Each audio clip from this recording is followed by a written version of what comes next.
Paz e luz para todos vocês. É uma alegria muito grande nesta sexta-feira poder passar para você um pouco daquilo que o Espírito de Deus tem nos revelado na sua grandeza, no tratamento que Deus dá a cada um de nós, com tanto amor, com tanto carinho. Deus cuida de nós.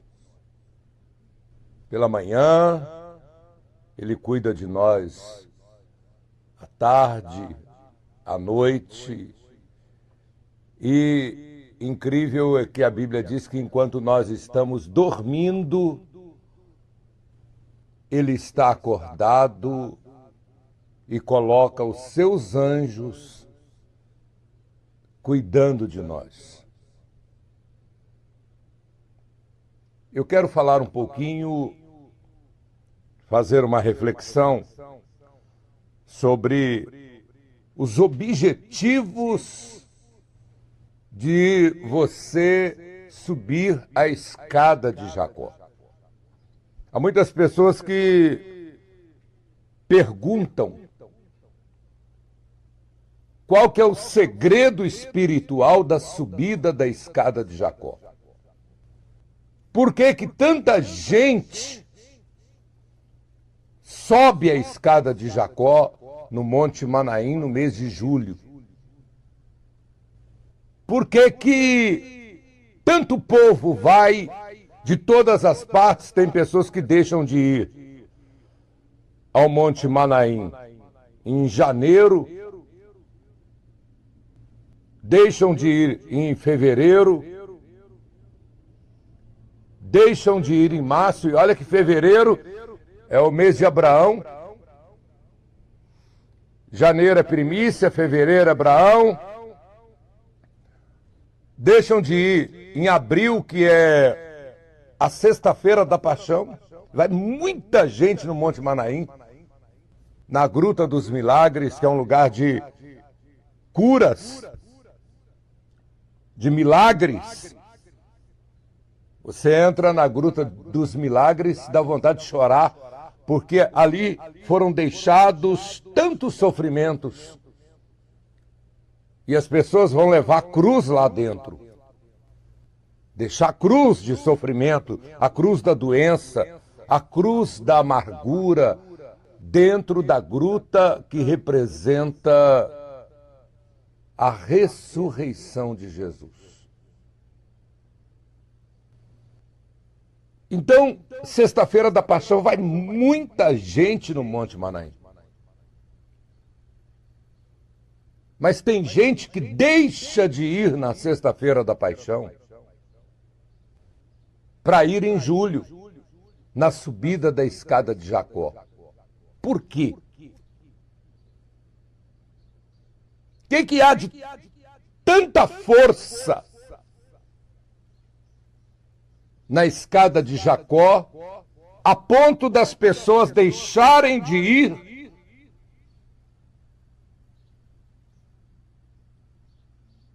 A ponto das pessoas deixarem de ir no Monte Manaim, na sexta-feira da Paixão, para irem em julho, mês 7, na escada de Jacó. Nem sempre quando eu começo a pregar ou explicar alguma coisa, eu cito a Bíblia. Eu cito a Bíblia muitas vezes no final, depois que eu explico tudo, aí eu leio a palavra de Deus, encaixa como uma luva. Nossa, o apóstolo acabou de falar, agora eu entendi esse texto. Agora eu entendi isso aqui. Porque a revelação, ela não pode ser estabelecida pela teologia, e sim pelo Espírito. Como que o homem pode estudar Deus? É um absurdo isso. Eu sou teólogo. Como que uma teologia pode se achar capaz de ser uma ciência que estuda Deus? Eu não vejo assim. Eu creio até que a teologia é importante para estudar as coisas de Deus. Deus, ele é inestudável. Não tem como você, sua mente, tentar entender a mente de Deus. A Bíblia diz: quem entenderá a mente suprema do Senhor? Deus falou assim: os meus caminhos não são os vossos caminhos.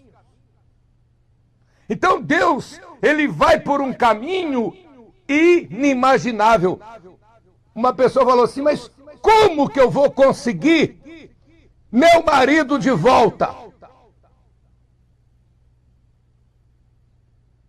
Como que eu vou conseguir meu marido de volta se ele está com outra mulher, tirou ele de mim com trabalhos de magia negra, a mulher é bonita, é 20 anos mais nova que eu, como que eu vou conseguir ele de volta? Eu falei: sacrifica. E a mulher chegou para mim, mas ela estava jogando duro. Ela falou: sacrifico. Eu quero meu marido de volta. Sacrifico. O que o senhor falar eu faço. Mas como ele vai voltar? Eu falei: eu não sei. O profeta tem que ser verdadeiro. Profeta não é Deus, não. Não sei. Eu sei que o sacrifício gera milagre. E a senhora precisa de um milagre no amor. A senhora ama esse homem.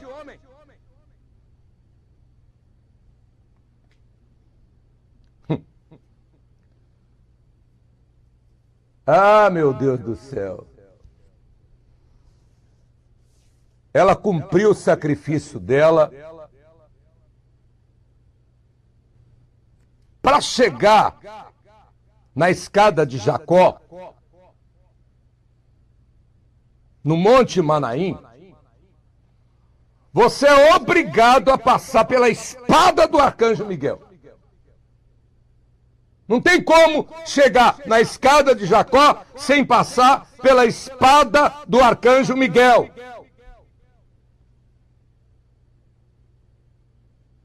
O problema todo é que existem bispos,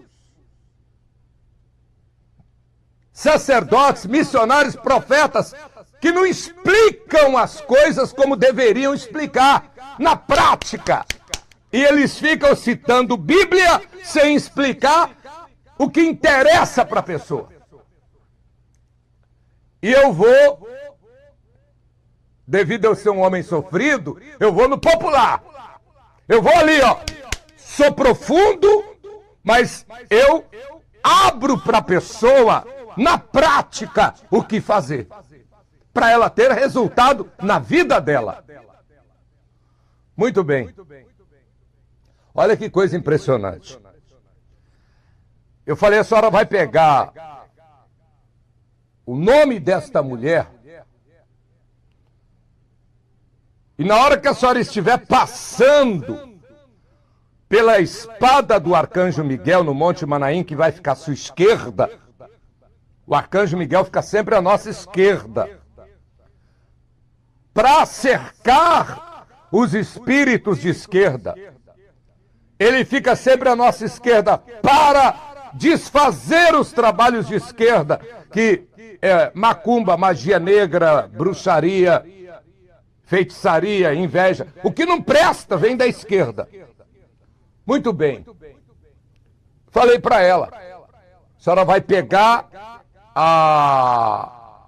o nome dessa mulher, e na hora que passar pela espada do arcanjo Miguel, a senhora vai colocar o nome dela lá. na frente da espada do arcanjo Miguel, é o nome dos inimigos. Atrás da espada do arcanjo Miguel, é o nome dos protegidos. Estou te ensinando porque você vai no Monte Manaim, vai subir a escada de Jacó, mas você vai passar pela espada do arcanjo Miguel. Na frente, você vai pegar o nome do seu inimigo e vai colocar na frente da espada. Não sinta ódio de inimigo, não sinta raiva de inimigo. O cara está te prejudicando, a mulher está te prejudicando, está destruindo seu casamento, destruindo sua vida, destruindo seu filho. Não sinta raiva, não. Não sinta ódio, não. Jesus falou que o jogo é tão pesado, que a espada do arcanjo Miguel é tão violenta contra os nossos inimigos, que nós temos até que orar por eles. Porque o porrete, nem é porrete, a espada come. O jogo é pesado, eles não ficam de pé. Então, coloca o nome dessa mulher lá. Coloca lá. Ela falou assim, só isso. Eu falei, e suba a escada de Jacó. Foi no ano passado. E aí? Ele vai voltar? Eu disse, quem responde isso, primeiro é Deus, segundo é a sua fé. A senhora vai sacrificar um sacrifício verdadeiro ou vai apenas fazer o que eu falei? Porque o que eu falei para a senhora dar pode não ser sacrifício. Eu sou homem, eu sou falho. A senhora tem que sacrificar diante de Deus, não diante do homem. É outra coisa também que eu faço, que normalmente um sacerdote, um pastor, um padre, um missionário não faz. Eu desfaço de mim mesmo. Eu desfaço de mim mesmo, porque eu aprendi com o apóstolo Paulo que o homem tem que desaparecer e quem tem que aparecer é Deus. Eu não sou Deus. Isso é honesto, irmão. Isso é sincero. Ela fez o que eu falei, colocou lá o nome da mulher. Ela ainda disse que quando foi escrever o nome da mulher, ela tremia tanto, porque a mulher destruiu o casamento dela, roubou o marido dela com trabalhos de magia negra.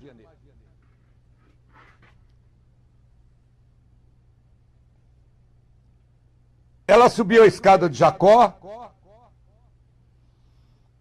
Eu me lembro que eu estava no altar, ela ainda passou pelo altar e falou assim, ó, fiz tudo o que o senhor mandou. Eu só falei amém. Ela passou, foi embora. Semana seguinte, houve um acidente com o marido dela. Ele ficou em cima de uma cama, não sabia quando ele voltaria a andar, porque o acidente afetou a coluna.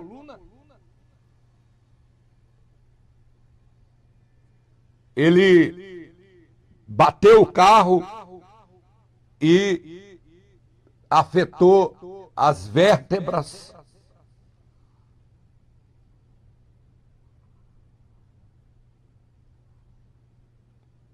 Ele ficou de cama, não conseguia ficar de pé.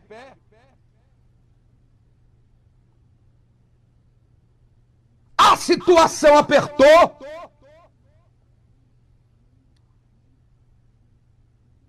E ele começou a precisar da mulher, da amante, da mulher que tinha ido na macumba para tirar ele de casa. Ele precisou dela para dar banho nele, para cuidar dele,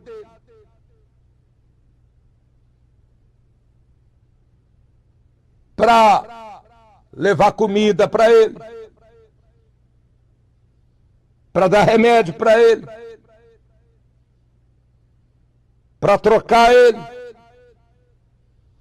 Acabaram-se os restaurantes caros, acabaram-se as viagens, acabaram-se as festas, acabaram-se os motéis,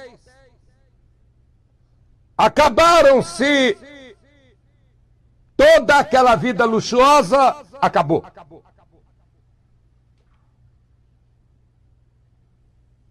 Um belo dia a mulher chega para ele e fala: olha, eu sinto que eu não te amo mais. Eu sinto que eu não te amo mais.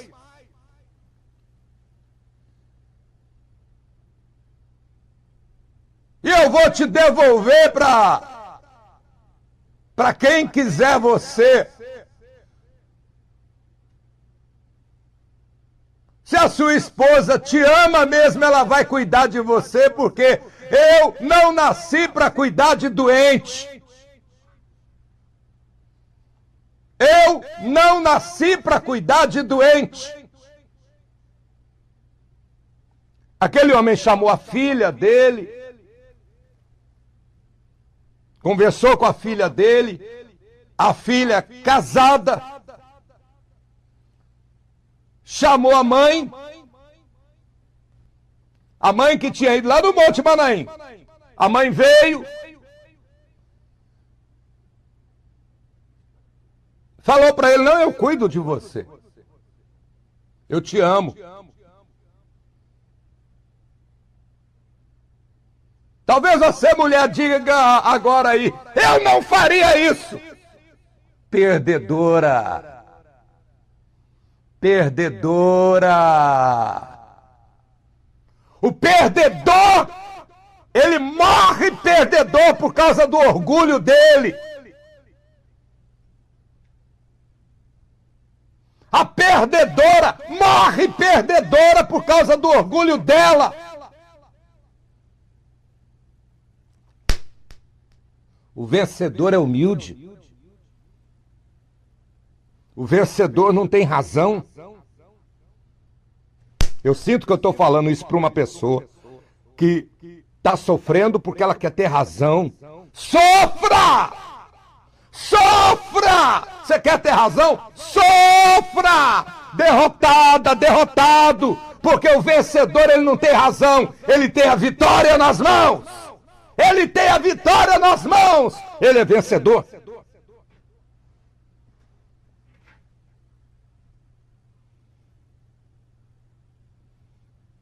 Ela cuidou do homem.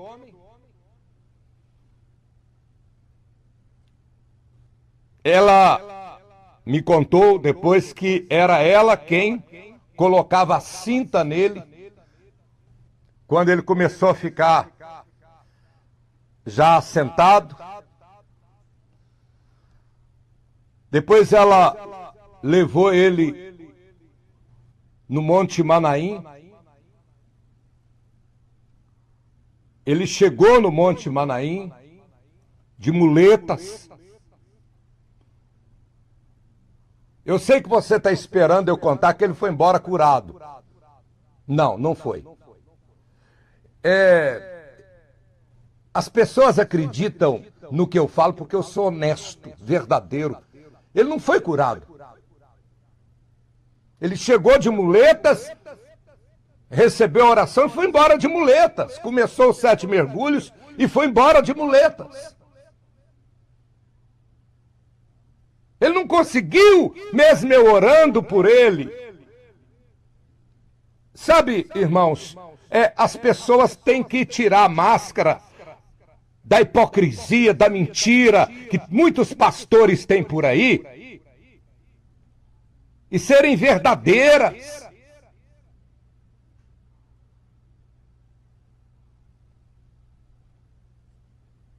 Ele não foi curado.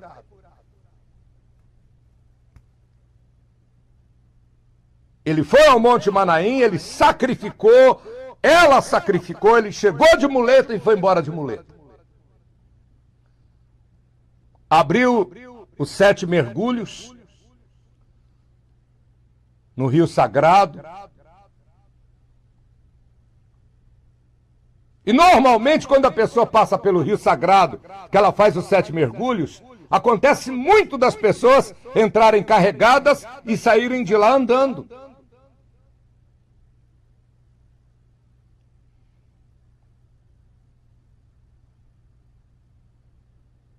Irmãos, aqui não é essas igrejas que a pessoa fica fazendo assim como... Aqui não é essas igrejas que faz milagre na marra. Eu não acredito nisso. Esses pastores fanáticos. Eu acredito num evangelho inteligente, numa fé sincera, verdadeira, honesta. Ele foi embora com as muletas, chegou com as muletas, foi embora com as muletas. Chegou sentindo dores nas costas, foi embora sentindo dores nas costas.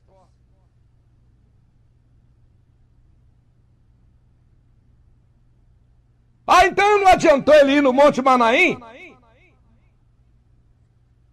Irmão, se adiantou ou não, é entre ele e Deus e ele.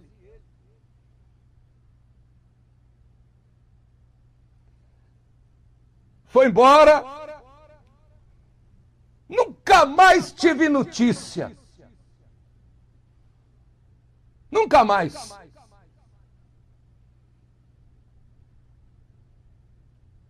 Quando foi este ano...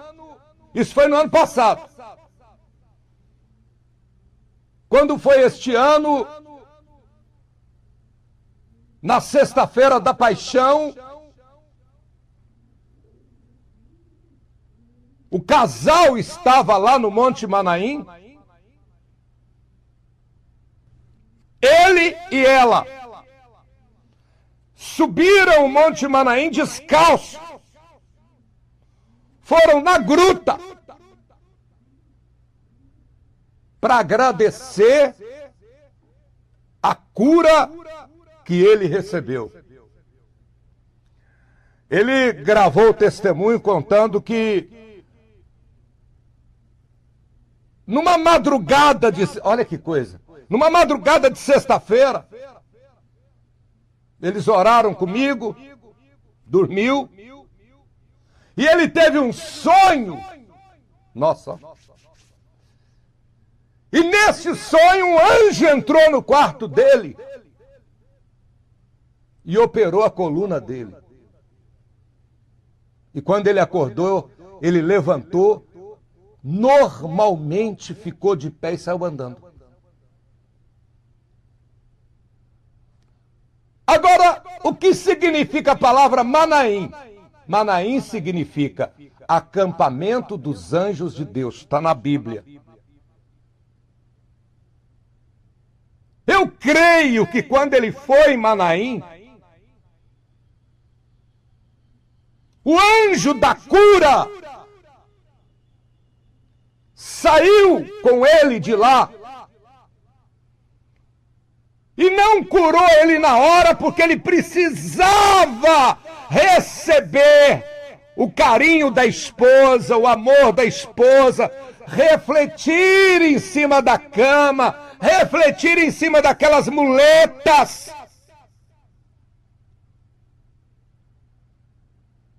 Para depois ser curado. Porque se fosse muito fácil, ele poderia até depois ir atrás dessa mulher.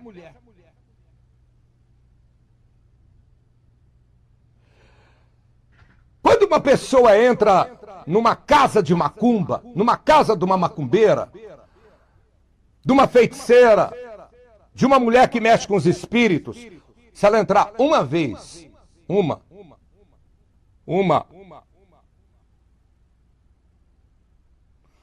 uma vez que você entra lá, na hora que você sai, você já sai perseguido por um espírito das trevas, por um Exu. Porque foi você quem procurou. Quando você entra, é porque você já aceitou.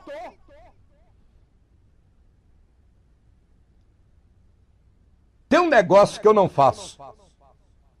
Perguntar a uma pessoa que está dentro do santuário se ela aceita Jesus. Eu acho isso um absurdo, porque se ela rejeitasse Jesus, ela não estaria lá.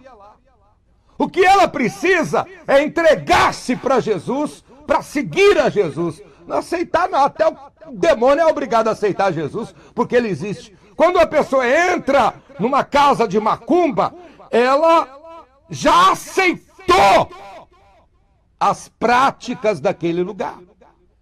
Ela já abriu a vida dela para intromissão. Aí já não são intrometidos, mas ela já abriu as portas da vida dela para a intervenção dos Exus.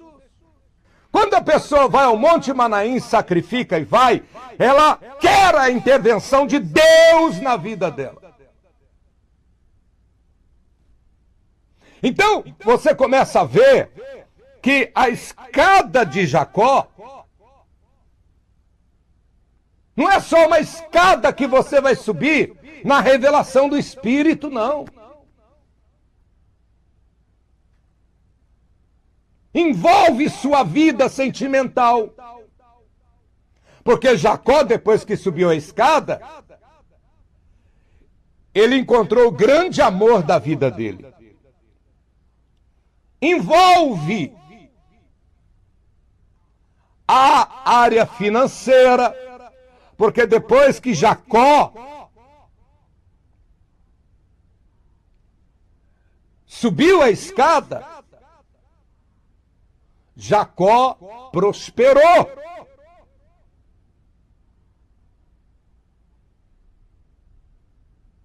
Então, irmão, irmã, há um mistério muito grande. Há um mistério muito grande na revelação da escada de Jacó. E esse mistério foi explicado por Jesus.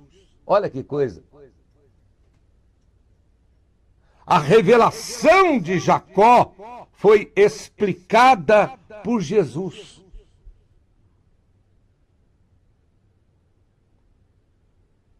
Incrível. 4.000 anos depois, Jesus veio e explicou a revelação da escada de Jacó. Porque Jacó, ele teve a revelação quando ele deitou e colocou a cabeça dele sobre uma pedra. Ali ele sonhou, ali ele recebeu a revelação.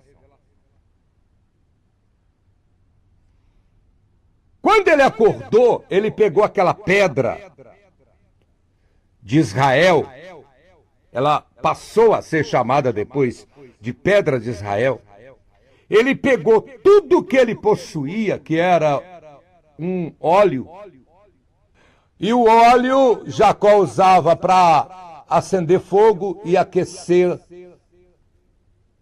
de madrugada no deserto, porque ele estava sozinho, sendo perseguido pelo irmão que queria matá-lo, numa situação de miséria. O óleo ele usava para fazer comida. O óleo ele usava para hidratar o corpo dele no deserto. O óleo ele usava para acender ao redor dele fogareiros e protegê-lo dos bichos.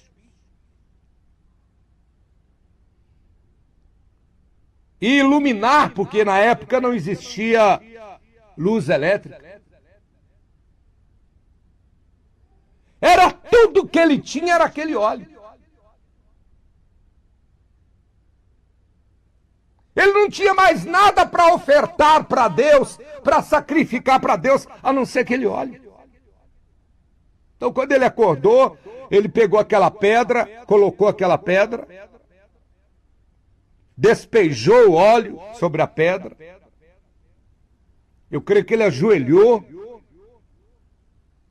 fez o voto de ser dizimista, está na Bíblia. Disse: ó Deus, se o Senhor me der paz na minha empreitada, me der vitória naquilo que eu estou lutando, para que eu possa voltar à casa dos meus pais com triunfo, porque nem na casa do pai dele ele podia voltar. O Senhor será o meu Deus, e tudo o que eu receber, eu te darei o dízimo. Ele fez o voto do dízimo. Ele não tinha nada, mas ele sabia que ele ia receber tudo, por causa do voto e da revelação da escada, cujo topo chegava ao trono de Deus. O topo, a parte de cima da escada, chegava ao trono de Deus, num lugar em hebraico chamado Moshab Elohim, o centro do poder de Deus, onde está o castiçal. Então, passaram-se 4.000 anos, Jesus veio. Nasceu de Maria por obra e graça do Espírito Santo. Numa história linda. Aliás, eu estou escrevendo um romance de José e Maria, que foi muito lindo, né? Maria teve um filho que não era de José, e José amou Maria. E José sacrificou. José foi perseguido, teve que sair de Nazaré fugido, porque os próprios parentes de Maria perseguiram Maria, porque ela estava grávida pelo Espírito Santo e eles não entendiam isso. Aliás, não tente explicar na sua casa a obra do Espírito Santo, não. Não tente explicar para a sua família o que o Espírito Santo fez na sua vida, porque o homem não entende. O homem não entende a obra do Espírito Santo. Uma pessoa que é revelada, ela não é compreendida porque ela está num patamar superior espiritualmente. Ela foi revelada por Deus. Deus quis revelar essa pessoa. Então, quem está vivendo na carne não entende as coisas do Espírito. E você fica insistindo. E a Bíblia diz que Deus revela a quem Ele quer revelar. Ele quis revelar a você. Ponto final.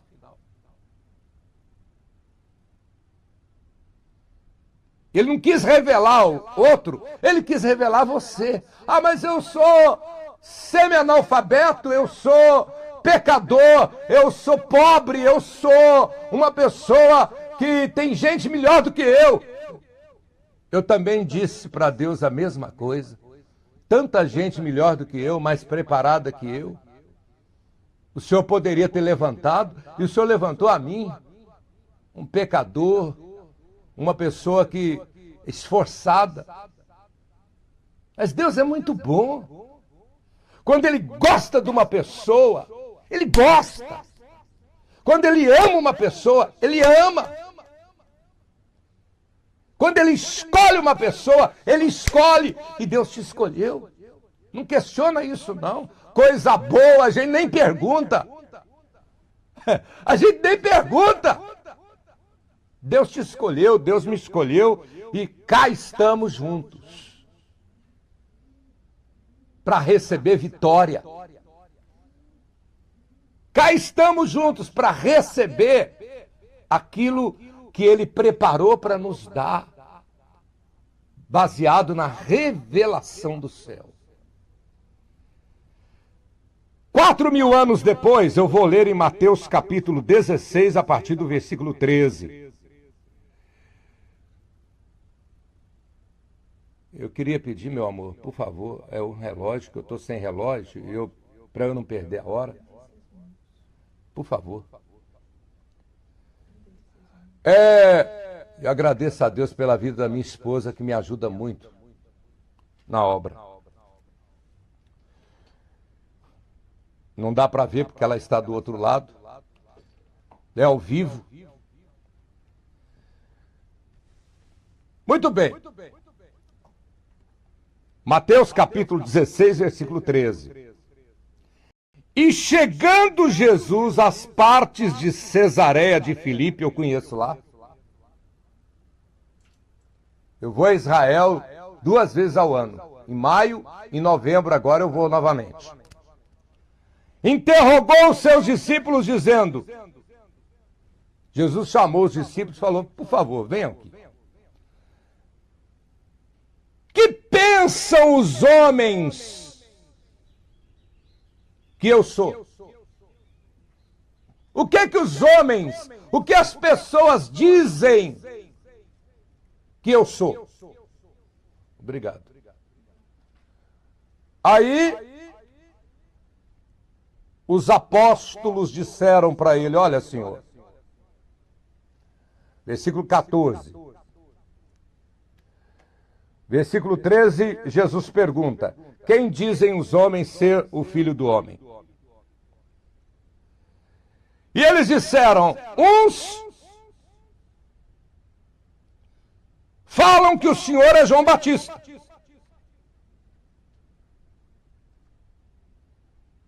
Outros dizem que o Senhor é o profeta Elias que voltou. E outros dizem até que o Senhor é o profeta Jeremias ou um dos profetas. E Jesus, então, olhando para os seus apóstolos, disse-lhes, e vós? Quem dizeis que eu sou? E Pedro, Simão Pedro, tomando a frente, Jesus gostava muito de Pedro, porque Pedro era atrevido, ele errava muito. O apóstolo Pedro errava muito, ele negou Jesus 3 vezes, ele errava muito. Ele foi usado pelo diabo, porque ele não queria deixar Jesus morrer na cruz. Foi ele que cortou a orelha de Malco. Pedro errava muito, ele cortou a orelha de Malco com a espada. Muito bem, Pedro errava muito, mas Pedro era ousado, atrevido, louco pela fé. E Pedro tomou a frente e disse assim, olha, tu és o Cristo, o Filho do Deus vivo. Nó! Violento. Era tudo aquilo que Jesus queria ouvir, porque Deus vivo é aquele Deus que é o nosso Deus, que olha para o seu sofrimento e propõe tirar você do vale da sombra e da morte. Deus vivo é aquele que age em favor de seus filhos. Deus vivo é aquele que age em favor daquela pessoa que está humilhada por baixo, sendo pisada. Deus vivo é aquele Deus que é o nosso Deus, que me coloca no caminho da pessoa, coloca um profeta no caminho da pessoa para libertar a pessoa, para levar a pessoa à cura, ao milagre, à vitória, como me colocou no seu caminho. Muito embora, se você cruzar os braços e não fizer nada, não adianta nada disso. Isaías 53 diz assim: quem deu crédito à nossa pregação? A este foi manifestado o braço do Senhor. Ou seja, eu posso trazer a pregação, a mensagem, mas se você não der crédito, não acreditar, não se lançar na fé, não praticar sua fé, o braço do Senhor Deus, a mão de Deus não vai operar. Não vai. Não vai operar na sua vida, porque você não praticou aquilo que a palavra de Deus ensinou, ordenou. Então, versículo 16. E Simão Pedro, respondendo, disse: tu és o Cristo, o Filho do Deus vivo.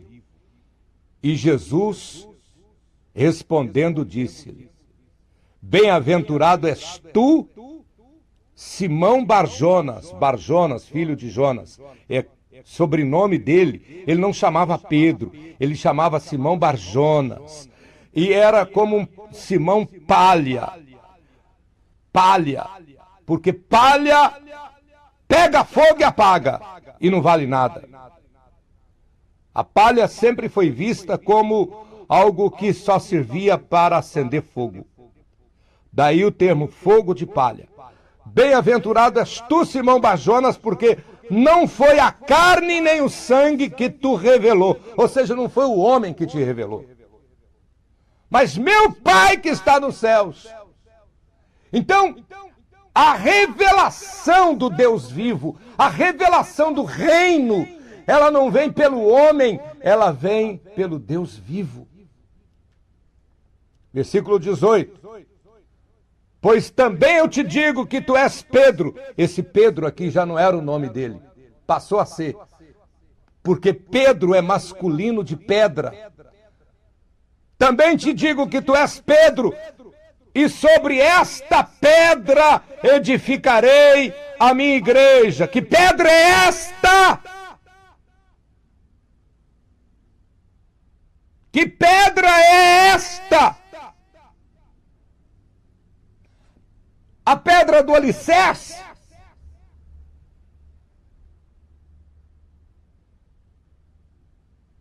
Que pedra é esta? A pedra de Jacó, a pedra da revelação.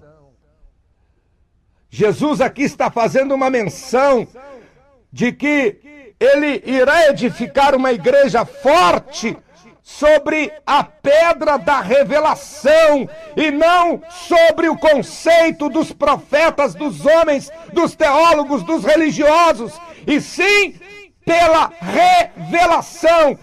Pois te digo que tu és Pedro, e sobre esta revelação, sobre esta pedra, edificarei a minha igreja. Porque depois da pedra, Jacó passou a ser Israel, e rico, próspero, cheio de saúde, feliz no amor. E todos os sonhos de Jacó foram realizados por causa da revelação da escada, da revelação que vem de cima, da revelação do céu. É violento! É violento porque você entende isso, porque você é revelado. Eu entendo porque eu sou revelado. Mas para quem é religioso, isso é selado. Eles não entendem. A pessoa pode ser da minha igreja, da sua igreja, da outra igreja, e não é da igreja de Jesus. Porque a igreja de Jesus, ela é revelada. Quando nós vamos orar de madrugada, nós reunimos em todas as partes do mundo a igreja espiritual revelada. As pessoas que entregam o dízimo nesta obra, que ofertam ofertas de sacrifício nesta obra, elas não fazem porque um homem mandou, mas porque foram reveladas pelo Espírito para estar nesta obra do Espírito, revelada pelo Espírito e revelada a quem Deus quis revelar, não a quem um homem quis revelar.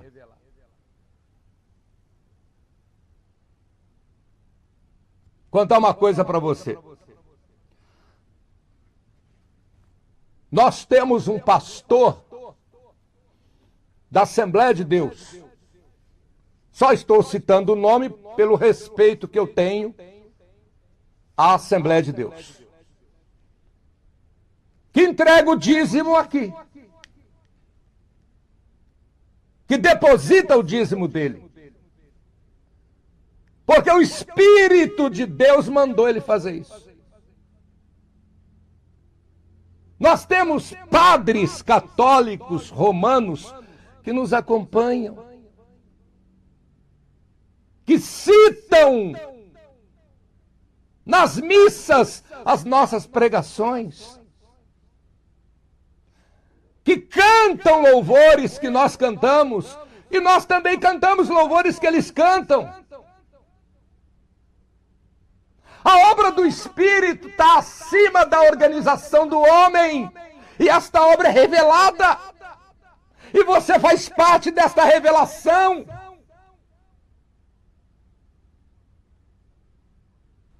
E é gloriosa. E lá na sua comunidade, pessoas não entendem você. Se você contar, não vão entender, porque quem é da religião não entende quem é da revelação, porque a revelação é outro nível espiritual. Quem é da religião dizia que Jesus era João Batista, Elias, Jeremias ou um dos profetas. Jesus nunca foi profeta. Jesus é o Filho de Deus, o próprio Deus manifestado aos homens. Por isso que o nome Emanuel, ou Emanuel quer dizer Deus conosco na terra. Jesus. Por isso que Jesus no céu é chamado de Filho do Homem. Ninguém entende isso, né? Ninguém nunca te falou isso, né? Por quê? Que ele é chamado de Filho do Homem lá no céu. Porque Jesus nasceu de Maria e de Deus. Lá no céu, Jesus é o representante da raça humana. Ninguém subiu ao céu senão o que desceu do céu, Jesus. Então lá ele é o nosso representante. Filho do homem. Na terra, Jesus é chamado de Filho de Deus, porque ele é o representante de Deus na terra, que nos deu o seu Espírito Santo. É maravilhoso demais! E ele me escolheu! Ele me escolheu, me deu essa revelação e deu a você essa revelação! Meu Deus do céu, que maravilha! Jesus disse assim: graças te dou, ó Pai, porque não revelastes essas coisas aos sábios entendidos, mas as revelastes aos simples. Aos simples. Aos simples.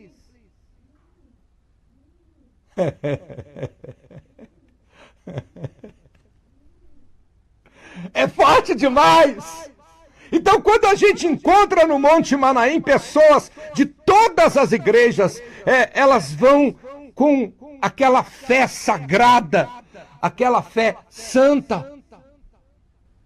Eu gravei um negócio, o pessoal vibrou. Está aqui a Bíblia. Isso aqui é a Bíblia israelita, Bíblia judaica, completa. Tem gente que pega a Bíblia, chega em casa e joga a Bíblia. Tá! Joga no sofá, na mesa, em qualquer lugar.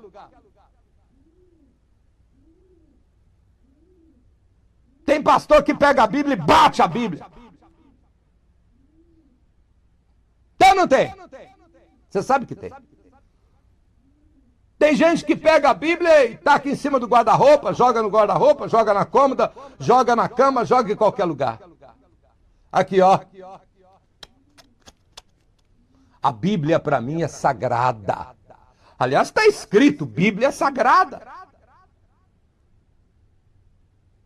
Eu tenho um altar na minha casa só para me colocar a palavra de Deus. Perderam a visão do sagrado de Deus. Perderam a visão do sagrado de Deus.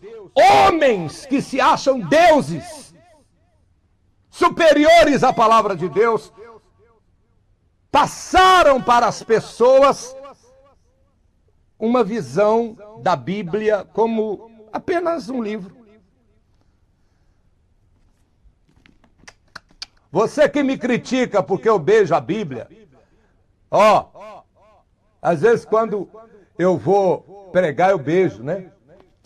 Aí tem gente que me critica. Aqui, ó, olha aqui, ó. Eu amo a palavra de Deus. O profeta comeu a Bíblia. Comeu.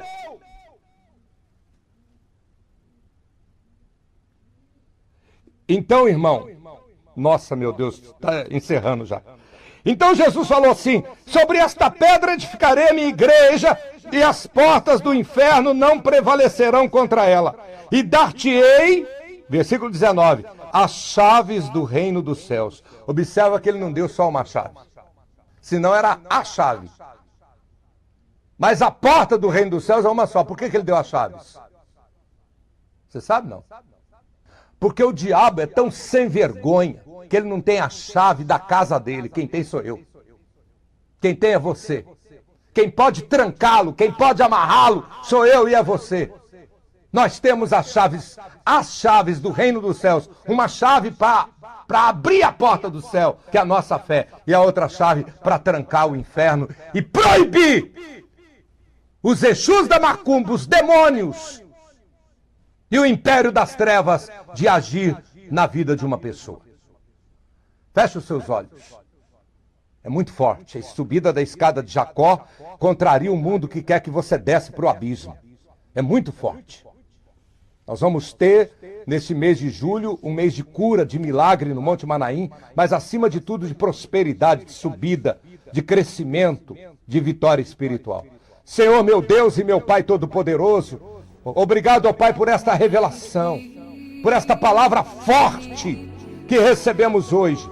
Obrigado, ó Pai, porque esta tua filha, este teu filho, podem ver os céus abertos, Pai, e podem ver também a tua glória se manifestando. Obrigado, Senhor, pela oração da madrugada, pelos 21 dias que estamos fazendo de consagração, ajuntando brasas, para que neste mês 7, mês da aliança, mês 7, mês dos 7 castiçais, nós possamos, neste mês de julho, mês da escada de Jacó, nós possamos neste mês, Pai, subir a escada de Jacó e receber o renovo, o anjo do renovo, a cura, a libertação, a vitória, a força, o poder. Em nome de Jesus, Pai, eu proíbo agora todo inimigo, todo espírito trevoso, todo espírito das trevas de agir na vida desta mulher, deste homem. Em nome de Jesus, abençoa esta casa, esta família, para a glória do Pai, do Filho e do Espírito Santo, que assim seja. Amém. Amém.